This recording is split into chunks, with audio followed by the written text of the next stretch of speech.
evening. Welcome to 2023. Happy New Year. It is Hobby Talk with PSA Canada with our new host and new owner of PSA Canada, Luke. Yeah, right. I I was gonna wish. say, look, if Brad's not here, you got promoted. That's all. That's I think how this has worked. I'm the host, so I'm the host. So anyway, Josh actually had the first comment earlier today. He goes, "I thought Brad would be the gold medal game. He is." It was funny because and I'll just share with you guys. I messaged him actually, and because if you remember the last show before we took a 1 week break, is that we said, all right, we're going to take the week off just before New Year's, and then we'll be back. I think, and we looked at the calendar, and it was January the 5th. So I said, hey. So I sent him, hey, this is the link for tonight, blah blah blah, and he goes, oh, I'm at the gold medal game. And it was like, so he messages, so I said, well, your call, man, whatever you want to do. And I will say also, congratulations to Kevin, who has Yes. a new addition to the family. So obviously he won't be here tonight because he's trying to find sleep where he can find it. In progress. So tonight we'll take it easy. We'll have a little bit of fun. We'll have a little bit of a chat, though. It's still figured we would come on here and have a little bit of chat, especially New Year. So the first episode of the New Year. We'll kind of chat about what you guys want to chat about. I do have the updated PSA Canada pricing, so I will share that with you. And that's on the PSA Canada website. So I'll throw that down here. There you go, a little scrolling ticker. So if you want to check out the status of something, you can use that if you've got an order going. And at the same time, also, you can also check out the latest pricing. And obviously, the social medias will also get updated, so you can also check out the Instagram. But I'll share with you the latest pricing on it because I do have it open. And then otherwise, we'll chat about what you guys want to chat about for a little while. We'll do a little shorter episode this week, and then hopefully we'll have closer to a full crew. Brad should be back next week, and then Kevin will kind of play it around his schedule. We'll have to kind of figure out what happens with him. We'll give him a break. We'll give him a breather. We'll give him a break for now, at Gotta least for a play couple around his weeks. baby schedule. That's what I'm saying. But we'll give him a little time. We'll let the baby establish what the cadence is going to be, and then instructions will be handed over after that. So Yannick, good evening. Absolutely, Nico. Absolutely, good evening. Good evening, Jeff. Sounds good. Okay, so let me share. We'll do the and as usual, I will mention if anybody catches the replay after the fact, you can always ask questions in the comments section, and we'll try to direct it to the appropriate person, either Brad or another member of the team. So just leave it in there, or you can leave it here, and then you'll get your answer that way. And I'll try to make sure the team goes and checks. Occasionally, I have to remind them, but leave a comment in there, and that's the easiest way to get a response if you catch it on the replay. Okay, so let me quickly grab this here. So we know that PSA started up new pricing for 2023, and obviously we have our own version of it for PSA Canada. So PSA Canada's official agent, this is what we're looking at. You got basically three price levels at the lower end that kind of are covered by what PSA did. So we got two different values. They're both max value, $4.99, and it's going to be $30 Canadian for those two. So value 80 to present and value 79 and back. So remember, there is a distinction between those two, so just bear that in mind. But the pricing is the same. The turnaround time is the same. After that, you got Value Plus, which is more expensive. It is twice the price. However, it goes from 65 business days to 20 business days, and it's still $4.99 max value. So the thing is, if you want it back faster, but it is the same max value, then you can choose that option. It literally is only faster. That's it. That's the only difference between it. You get pushed to the front of the line, so you get priority.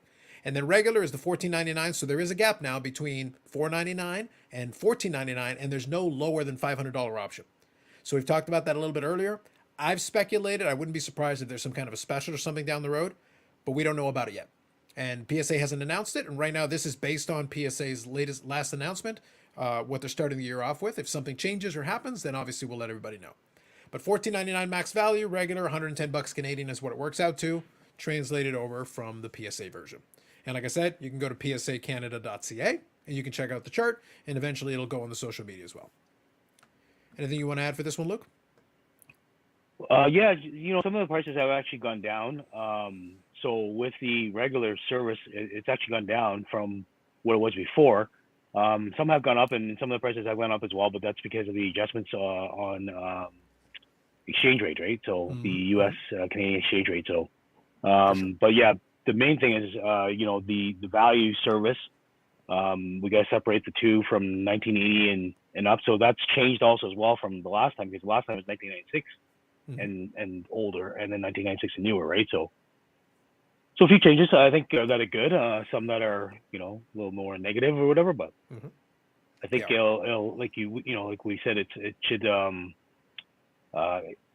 allow for specials and stuff coming out later on this year. Yeah, that would be my expectation. We don't have any word on that yet, so I don't want to promise it to anybody, but it Yeah. wouldn't shock me. Like, history says that that's usually how it's done, but that's what we're going with right now. So Nico says, is max value based in Canadian dollars or American dollars?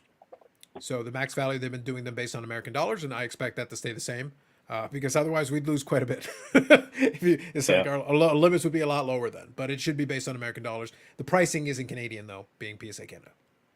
So I think that's a great question, a fair one. So we'll chat a little bit here tonight. We'll chat. We'll talk a little bit. It is going to be a little bit shorter episode because obviously we want to have more of the crew back to do our more standard kind of thing.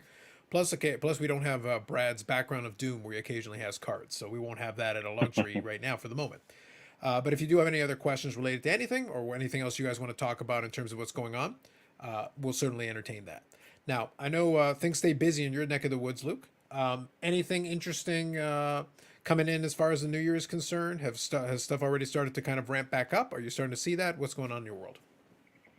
Yeah, you know what? There's a lot more people that are interested. Obviously, the new year always comes up with, people seeing stuff from, posts from other people and Facebook and talk about, talk of grading and stuff, right? But I mean, what I've noticed, what's great about this year is that since January's come, like January 1st,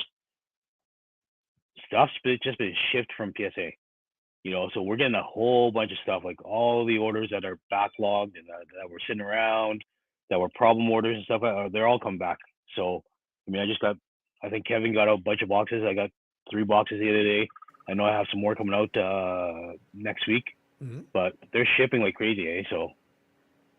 That's good. That's So, good. so these turnaround times or whatever. I mean, 65 business days and 20 business days from the time that they receive it Mm-hmm. at PSA, right? So, not necessarily from the time that you drop it off or you ship it out to us. It's so it does take a little more time and stuff. But I think historically saying, I mean, some of the stuff has been faster than 65 days, right? I Yeah. mean, Well, I think bulk is supposed to be. my experience based on the stuff at the expo is that I checked the last update, and one of the vintage stuff is the one that I've noticed has been the slower one.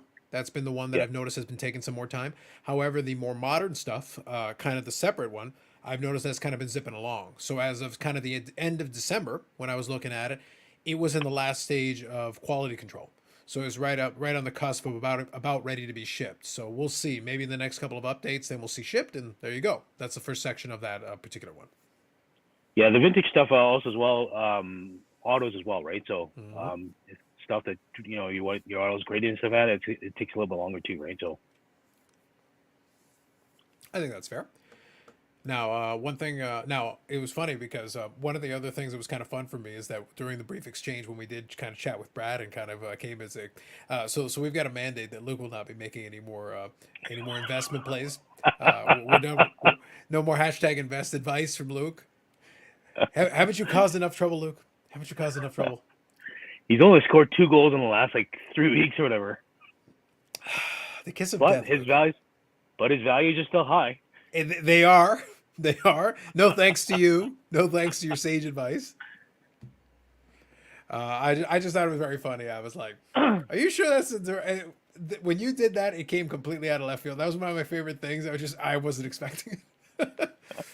I'm used to a lot of crazy things happening on a live stream, and I wasn't seeing that one coming. That was a fun one. Let me ask you this then. We did talk about it a little bit, but we didn't get a chance to do an episode last week. Is there anything you're kind of planning? And this could be obviously for your business, but it could also be for yourself. Are you planning on anything changes or anything happening in the new year? Business as usual for you, or anything you were doing from one to another? Yeah, I think business as usual for the most part, right? But I think this year, I think we'd like to expand, or I'd like to expand actually to do a lot more traveling, Mhm. go to a lot of shows, more shows and stuff like that. And some of these smaller ones are great. I mean, it's great for the customers to drop off the cards and see in person. Like anything else, like we always talk about at the expo and stuff like that. It's great to see you know people face to face than it is to know their name on Facebook or whatever, right? So, I think going to these shows or whatever gives a little more trust and a lot more. I just spoke to a guy this earlier tonight. He was talking to me and he wants to go and uh, he wants to submit some cards or whatever. But I said, I'll be out there. I think it was a Boston show or whatever Mhm. in a month and a half. And he's like, I'd rather, if it comes down by then, I'd rather you bring it over here and you know, hand it over to me rather than you ship it off, right? So it's a lot more comfortable for a lot more people, a lot of people, and it allows you to have a lot of higher end stuff to be shipped or to be graded too, right? So Hmm. a lot of different things, right? So, but yeah, I mean, to answer your question, I think this year, yeah, I do a lot more traveling, do a lot more shows, even smaller shows, doesn't matter what size. You know, if it makes sense to us, then I'd be willing to come out. All right, I like it. I like it. Now, from your personal collecting side of things, is anything changing, or you kind of just again kind of business as usual for you, or anything new you're Yeah, adding, or you know what?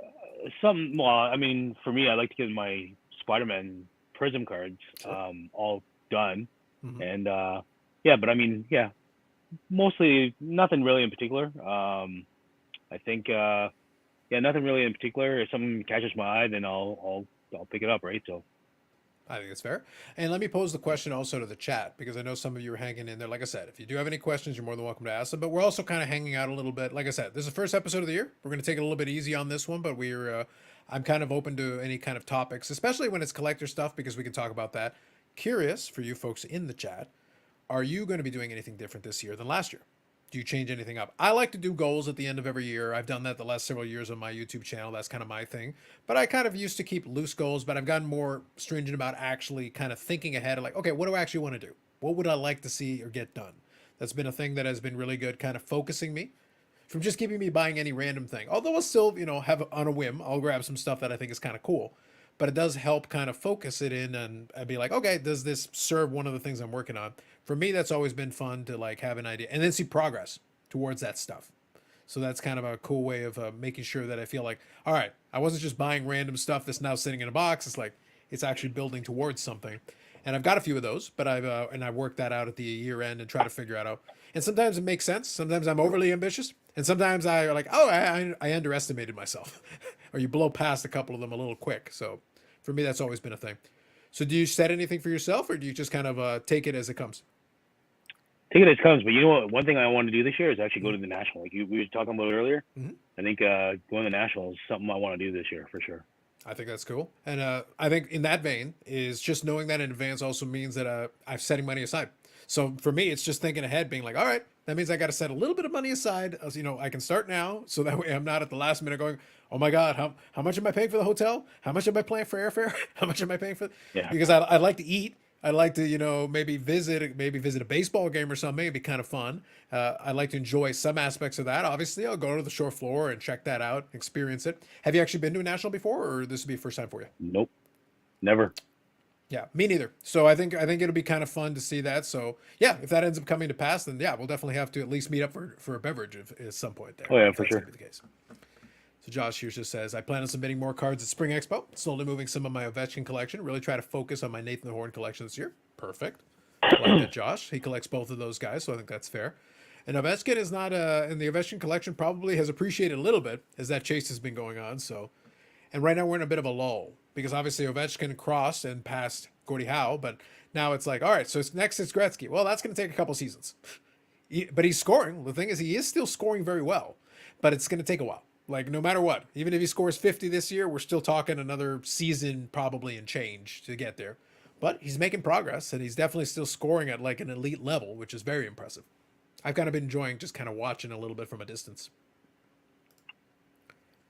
How does one determine a max value on, say, a one of one or say cards that do not have any sales history? This is a good question. I like this one. Can someone grade a card at a cheaper service level even though the athlete can be elite? So for the latter portion, about the athlete being elite or not makes no difference. The max value is supposed to be based on what the market value would be if the card got whatever the desired grade is. So if it gets a one of one, it would be a certain price. If it gets a nine, it would be a certain price. You're guessing. Now what happens though is something like a one of one, that is tough. It's tricky, and I want to get your thoughts on this one, Luke. I've always found one of ones to be tricky to price because you literally have a population of one. So the question becomes, okay, so the player does matter because if nobody cares, then you can get it for a song. If it's a printing plate, it's less popular than say a one of one from a really fancy product as opposed to low end product, whatever. Still a one of one, doesn't change anything, but it's different levels. The only thing usually you would do is try to find something close or comparable, or if it's a parallel, say, you go like the next most rare parallel and see like, well, how much are those selling for? The out of five or the out of 10. and then you try to put a multiplier on it, but it is a pure, like, it's more art than science. Any thoughts? It is. What I found is that a lot of the times, um, you can't determine a value on it. So it's not like you can put and say it's $2,400. You're going to put a value on it because of the fact that you want to go and insure it as it gets shipped down to PSA and gets graded and stuff like that, and that's what you do with that. But after they've graded is where they actually charge you for the grading service. And so how do you determine that? That part is, like you said, what they do is that it's common sense. I mean, if you have a Wayne Gretzky, a parallel that's autoed, that's 101. Well, obviously, yeah, you look at the out of 5 or out of 10, you know that it's gonna be more than $4.99. And if it's graded at a PSA 10, even in an 8 or 9 or whatever, you're probably, it's higher than $4.99 value. So it's a lot of common sense in that sense. But if it's a no-name player, then sometimes a 101, if they have no comps and they can't find out of 5 or out of 10, they actually won't upcharge you. So kind of to answer Nico's question, I think the best thing is that if comfortable with the assured value of $4.99, then I would put it under the lower service and let them decide if they want to go and upcharge you or charge you higher level, right? So. Yeah. No, that sounds fair.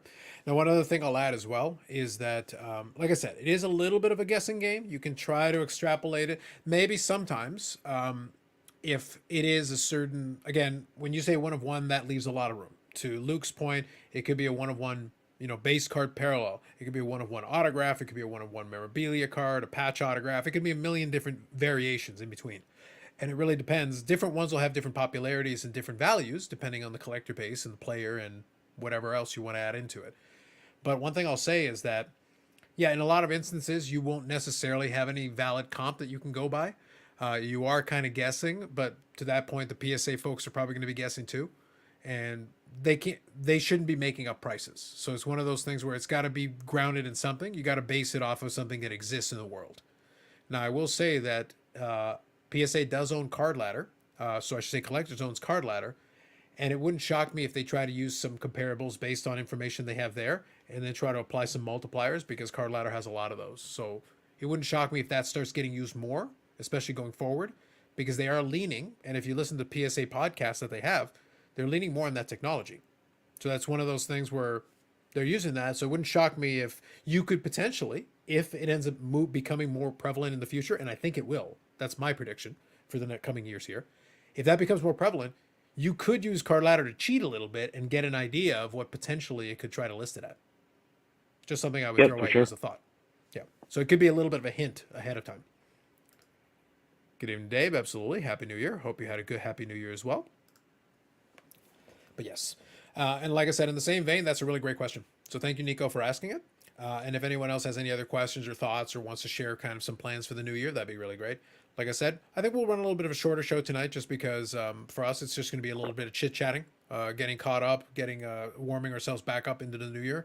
And then next week, I expect we'll have Brad back, and then we'll be doing kind of our usual stuff where we'll chat about some things. And I'll chat with him ahead of time, and we'll have some topics already kicking in. We just started the year, so I don't think there's been a lot of crazy, not a lot of crazy happenings in the industry either between the end of the year and this year. Unless you got anything you want to. And the Canada game's going to overtime. Oh, is it going to overtime? And the Canada game, yeah, it's going to overtime. So. Well, I think in Canada, most of the people are watching that game anyway. You could be doing the student analysis. You could be doing play-by-play if you wanted. Like just explain what's going on. Well, it's just commercial right now. All right, fine, be that way.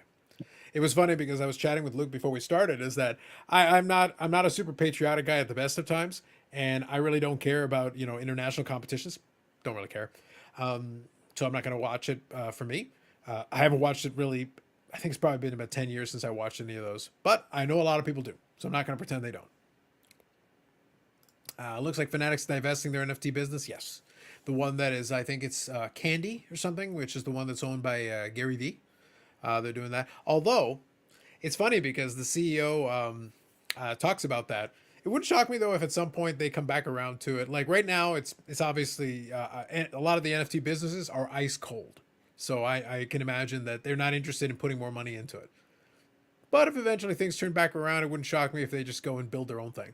Instead of relying on somebody else, they could just kind of build their own thing or just bring it in house. But for now, like, it doesn't really make any sense to them to kind of continue that partnership. So you just divest yourself out of it.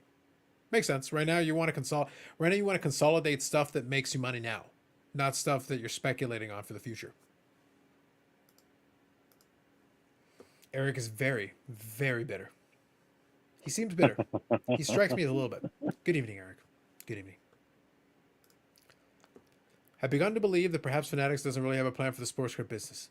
Dave! Quelle surprise. Our Fanatics overlords don't have a plan? I am shocked. I am horrified by your words. I've also made videos where I've talked about this.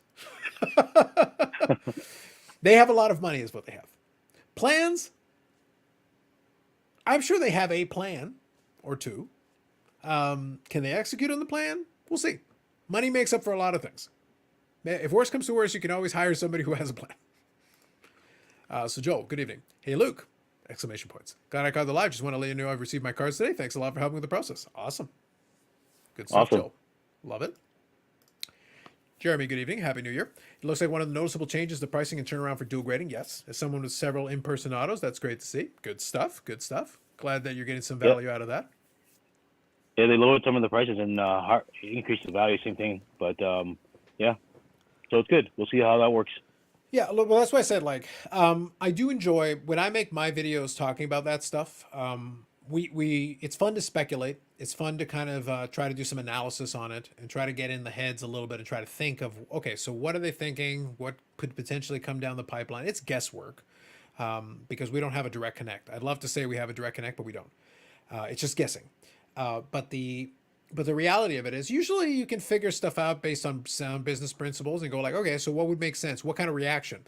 But the market is always fun to watch because some people will always react in a certain way. You know what they're going to say. And you know what they're going to say before you even know what the announcement is. You don't even have to guess. You read the announcement, it's like, not low enough. It's like, they could have said $1 and you would have said not low enough. It doesn't make any difference. You weren't going to submit anyway. It made no difference what they said. I do think some of these pricings actually do benefit some people. And it was specifically like the regular level actually is better for somebody at that price point. I know you're smirking because you saw the comment and I'm going to get to it in a second. No more investment advice from you, sir. None.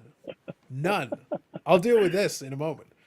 All right. So Dave here says, I'm sure they have a spreadsheet and perhaps some consultants. They do. But I think, like, look, I've been very candid about this. I believe, and Luke, I'd like to get your take on this. And this has been my opinion for a long time. I believe that the sports card hobby is fun because even in the business sophistication standpoint, we're lagging way behind other industries. Lagging way behind. A lot of things they do are like, it's like they defy basic business principles sometimes, but sometimes still make money in spite of themselves.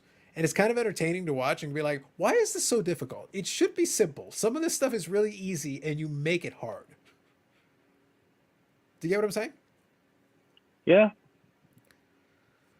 Yeah, I just kind of sit back and look at it, and I just mean that across the board. Manufacturers, I mean the graders, I mean some of the stuff they have to do is like, oh, we're doing this. It's like, why weren't you doing that 10 years ago? That makes total sense. Why wouldn't you have just been doing that the whole time? This seems silly. Things change for sure. I mean, I think it's the times. I'm glad that we see PSA or whatever, and for me, I mean, I believe in PSA, and I think a lot. I like how they change it, and like you said, I mean, things could have been done 10 years ago, or even 2 years ago, or even last year and stuff, like making any changes on these prices. But like we discussed earlier, I mean, this isn't structured for the whole year. Mm-hmm. This might be changing in a month and a half or 2 months. Mm-hmm. At least they change to the times, and to kind of hopefully help the market, right? So yeah, I think it's great. Mm-hmm. It's a step in the right direction, if nothing else. It's a step in the right direction. For sure. So Bob was here. Have you heard of that kid, Jason Robertson? No. Absolutely not. Not in the last 3 weeks. Luke already, we've already established in a previous one, when Luke gave investment advice last time, it didn't work out well. We need to stay, we need to not listen to this. Hey, he hasn't gone down to like nothing or like invaluable. So, I mean, hey, the advice is still good. Let's just see what happens in the future. I like that he's got emojis. Listen, Bobbles, look, Bobbles has picked up the mantle from you. He's done everything in his power to promote the Jason Robertson agenda. I'm just saying. The reason it hasn't gone down is because Bobbles has almost single-handedly carried that mantle, shamelessly, without anything resembling shame. But isn't because it's Anderson that has the money, right? So This is the guy right here.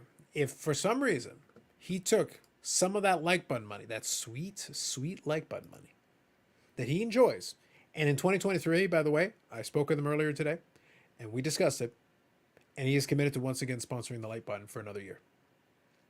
This is a wonderful thing for the channel, wonderful thing for the hobby as a whole, and once again, we appreciate him once again sponsoring the like button. Everybody that hits the like button, I send Eric a bill, which he pays gladly with a song in his heart. It's important.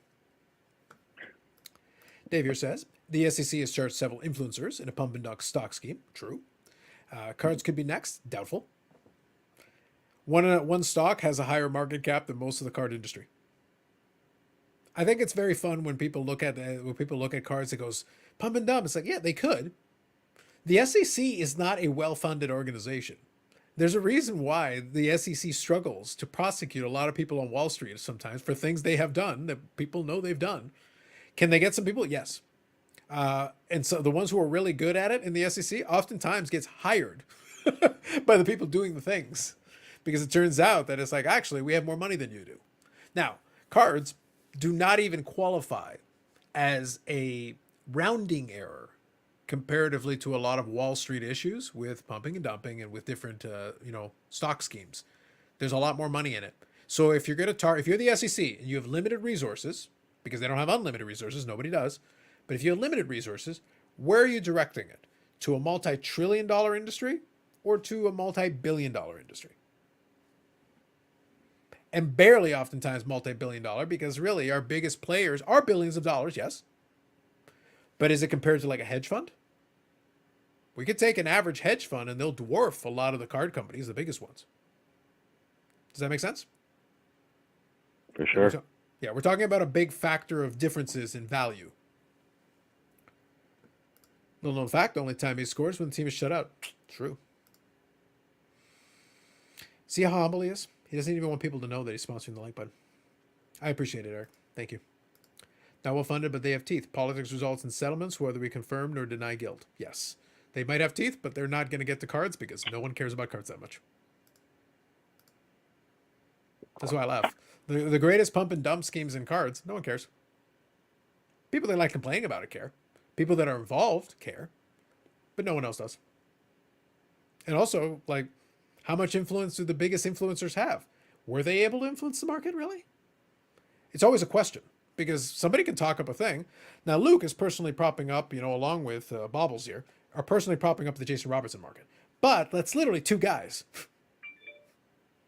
And literally, it's only maybe thousands of dollars opposed to billions or millions of dollars. Mm-hmm. Pretty much, yes. Yeah. That's right. Canada just scored. Oh, so they won the game? Yep. There you go. They win another gold medal. It's partially because it's baseball cards. Interesting story around the master prosecuting decision. There was a prosecutor who wanted to recircle. I'm sure. It'd be interesting if they could get it done, but it's one of those things, like I said, I don't really concern myself with it because I don't think most of them would care. And take down all the shield bidders. Professional staff had little interest in baseball cards. Yeah, they really don't. Leafs lost. Kraken won. Wife's happy. Nice, Bobbles. Nice. Nice. Yep, Mrs. Bobbles is a fan of the Kraken. Not sure why, but she is. So. Or not a fan of the Leafs. No, specifically the Kraken. I think the Leafs were collateral damage in this problem. But fair. I get it. But yeah, I always think it's interesting. Like, I'm not saying indefinitely no impossible, but I'm like, if I'm in the SEC and you're telling me that I have a couple of agents, it's like there's a better targets that I would be targeting. I wouldn't cards just don't matter. Don't care. Well, I think cards are just more the collectibles, right? I mean, that's how it's always been known. So, I mean, I think it's different than it is actually business, right? So yeah, but it's also the dollars. Like I'm being serious. Like if we take cold hard calculus here, if I have a certain amount of agents, a certain amount of resources, I got to direct it to the biggest fish that I can get something done with. I got to look for the bigger money.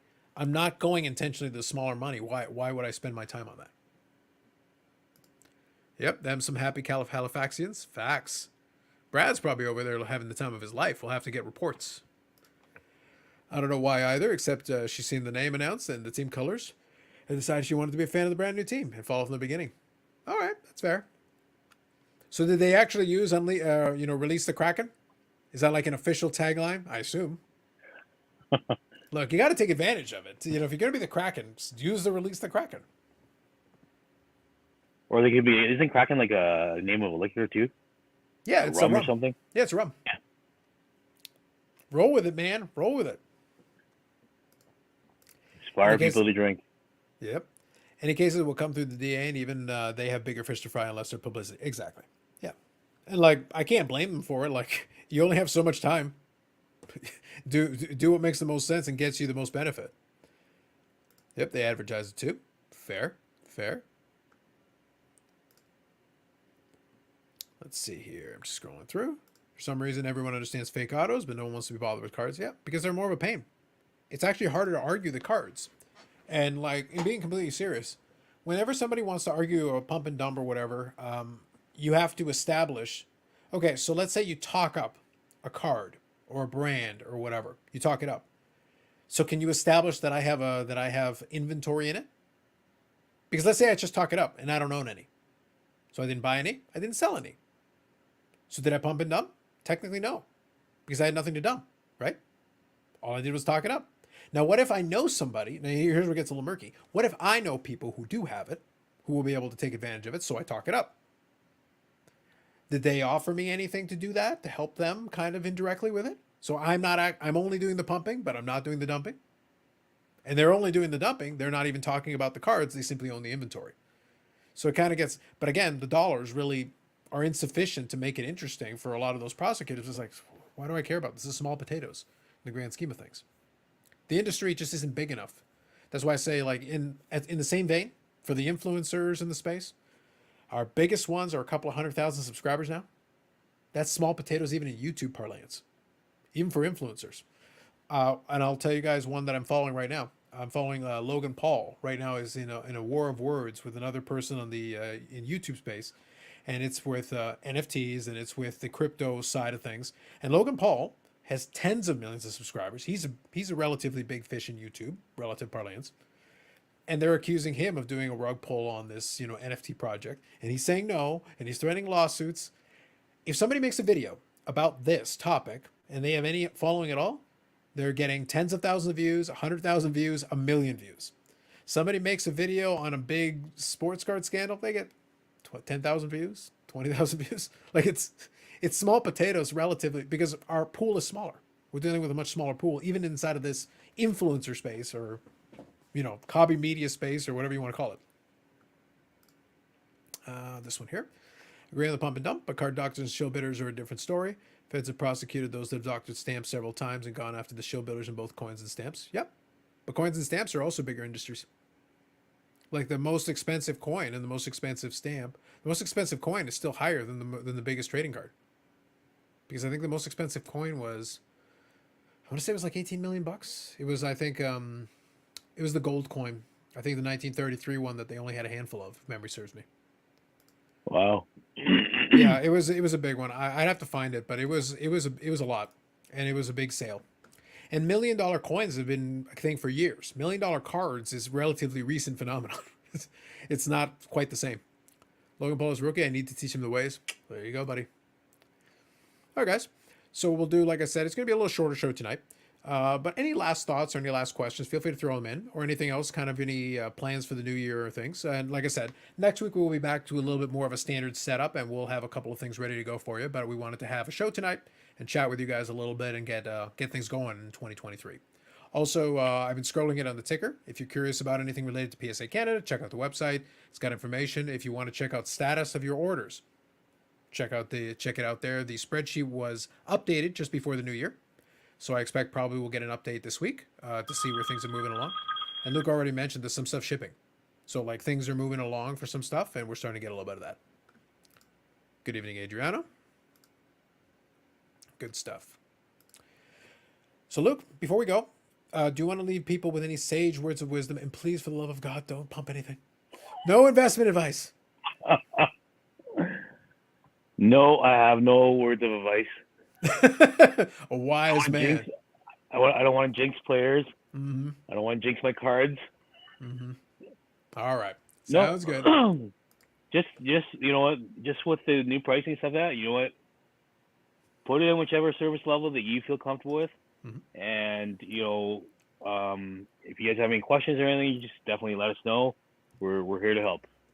Absolutely. Nope, I think that's perfect. Yeah, just wait for auction catalogs. Very nice. Yeah, 1849 double eagle 20 million. Yeah, I knew it was something like that. And the biggest sports card was the SGC 95 Mantle, which did very well, but it's saying it's still well shy of that number. So, like, cards are doing well, but it's some of those the coin industry and even the stamp industry are more established. Now, the stamp industry in the long term probably is going to have a tough time because there are less collectors these days, but the coin industry still has a lot of deep pockets in it. There's a lot of money to be made on that. So, like, I understand Dave's point, but we'll see. Like, the interest has never been there. It's one of those things where, like, if I was in those ones, like, do I really care?